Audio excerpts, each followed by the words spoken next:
Hey everybody, welcome back to another week here at Wild Hare Farm. We have had the most gorgeous 2 weeks of weather and been able to really get a lot done here on the farm. I'm sorry I missed y'all last week, but we're going to catch you up on everything that happened in this little episode. I've got a lot to show y'all, but first we got to open these tunnels up.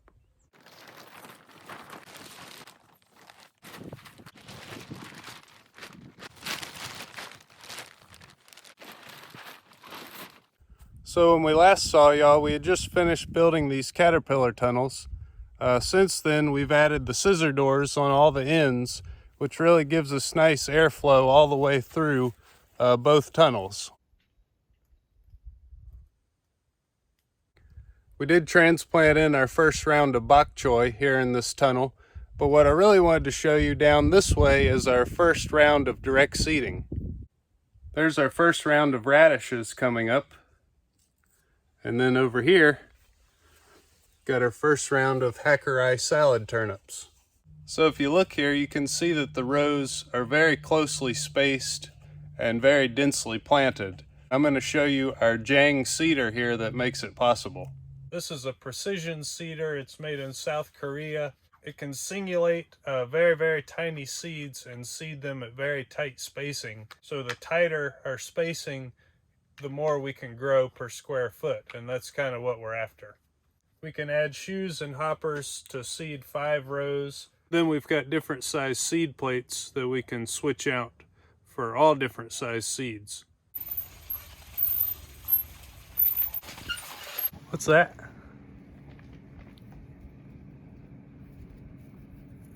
Whoa.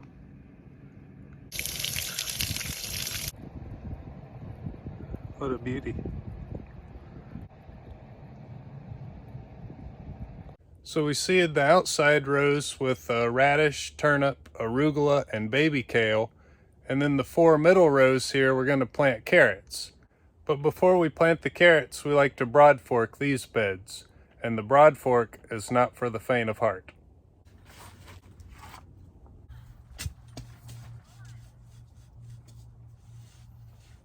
On a no-till vegetable farm, the broad fork is essential as it allows us to lift and loosen the soil without tilling or inverting the natural soil layers.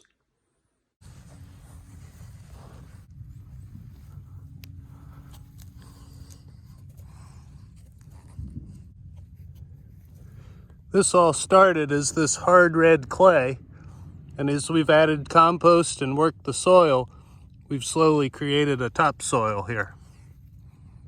So we put a few thousand carrot seeds in the ground and we were done direct seeding for the week.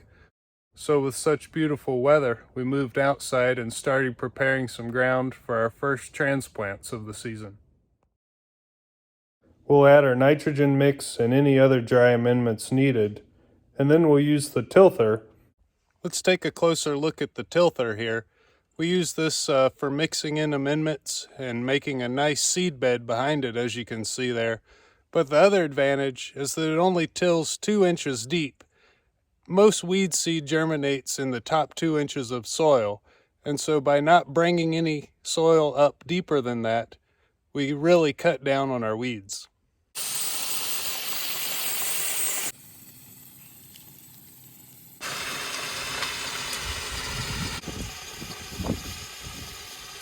Then we'll use this rake to lay off a grid pattern down the bed so that we can plant nice straight rows.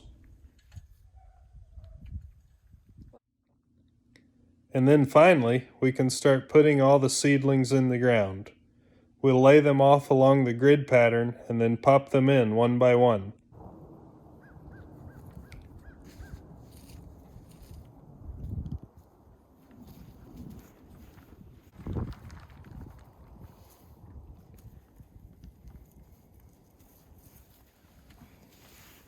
So on this small farm, in the past 2 weeks, we've planted 31 beds of vegetables. And look, Liz is still going strong. And even though we planted all those crops, the greenhouse is still fuller than ever. So I gotta get back to work. We'll see y'all next week.